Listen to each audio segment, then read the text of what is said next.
Hi friends, இன்றைக்கி நம்ம கிச்சனில் ஹெல்த்தியான ராகி தோசை, அரிசி மாவு, ரவா எதுவுமே ஆட் பண்ணாமல் மொறுமொறுன்னு ரொம்ப டேஸ்டியாக எப்படி செய்கிறதுன்னு பார்க்கலாம்.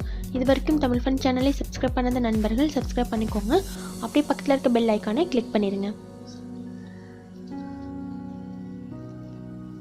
இப்போது பவுலில் 3/4 கப் அளவுக்கு ராகி மாவு சேர்த்துக்கிறேங்க.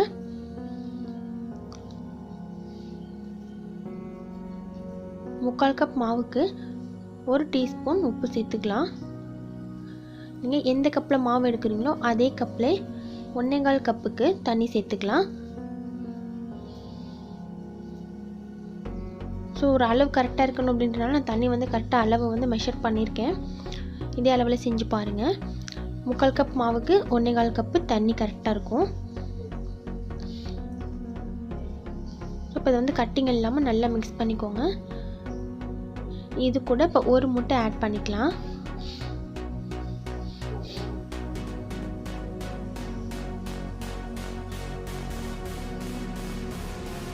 முட்டை ஆட் பண்ணியாச்சுங்க. ஒரு பெரிய வெங்காயத்தை ரொம்ப பொடியாக கட் பண்ணி வச்சுருக்கேன். அப்புறமா 2 கொத்து கருவேப்பிலை, கொஞ்சமாக மல்லி இலைகள் பொடியாக கட் பண்ணிவிட்டு எல்லாத்தையும் இது கூட ஆட் பண்ணிக்கலாம்.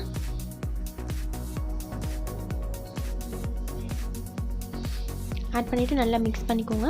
ராகியில் பார்த்திங்கன்னா கால்சியம் சத்து ரொம்ப அதிகமாக இருக்குது. குழந்தைங்களாம் பெரும்பாலும் ராகியில் நம்ம என்ன செஞ்சு கொடுத்தாலும் அதிகமாக சாப்பிடவே மாட்டாங்க.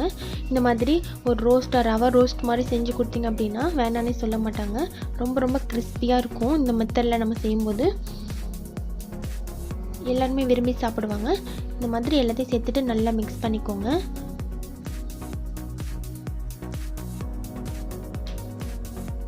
தண்ணி பாதம் இந்த அளவுக்கு இருக்குது.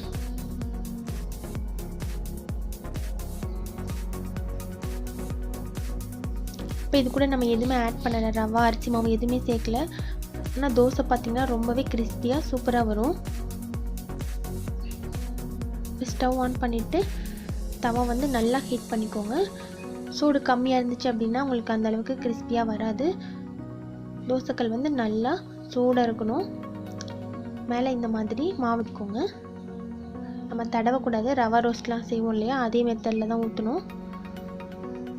தோசை ஊற்றிட்டு மேலே 1 டீஸ்பூன் அளவுக்கு ஆயில் சேர்த்துக்கலாம்.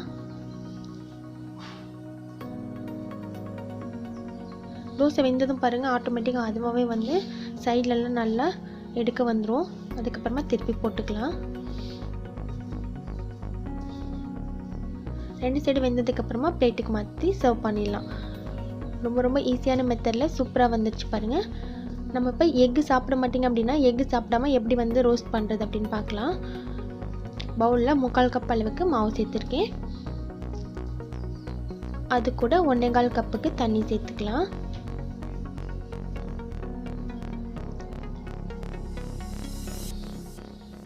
ஒரு டீஸ்பூன் உப்பு சேர்த்துக்கலாம்.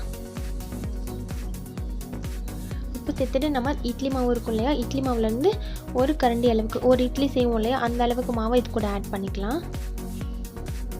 ஸோ எக்கு சாப்பிட மாட்டீங்க அப்படின்னா இந்த மெத்தடில் செஞ்சுக்கோங்க. இதுவும் நல்லா வரும்.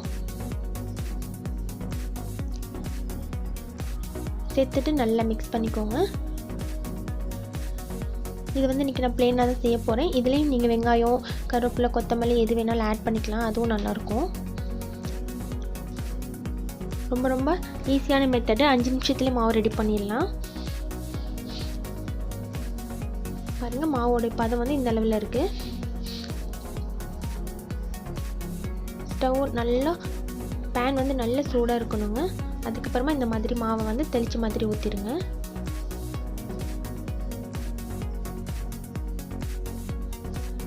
ஒரு டீஸ்பூன் போல் எண்ணெய் சேர்த்துக்கலாம். தோசை வெந்ததுக்கப்புறம் பாருங்கள், சைட்ஸ்லாம் தன்னாலே அதுவாகவே எடுத்துகிட்டு வந்துடும். பார்க்கும்போதே தெரியும். திருப்பி போட்டுக்கலாம்.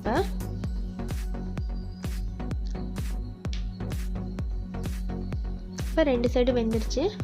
நம்ம பிளேட்டுக்கு மாற்றி சர்வ் பண்ணிடலாம். ரொம்ப சாஃப்டாகவும் கிறிஸ்பியாகவும் இருக்கும் இந்த தோசை.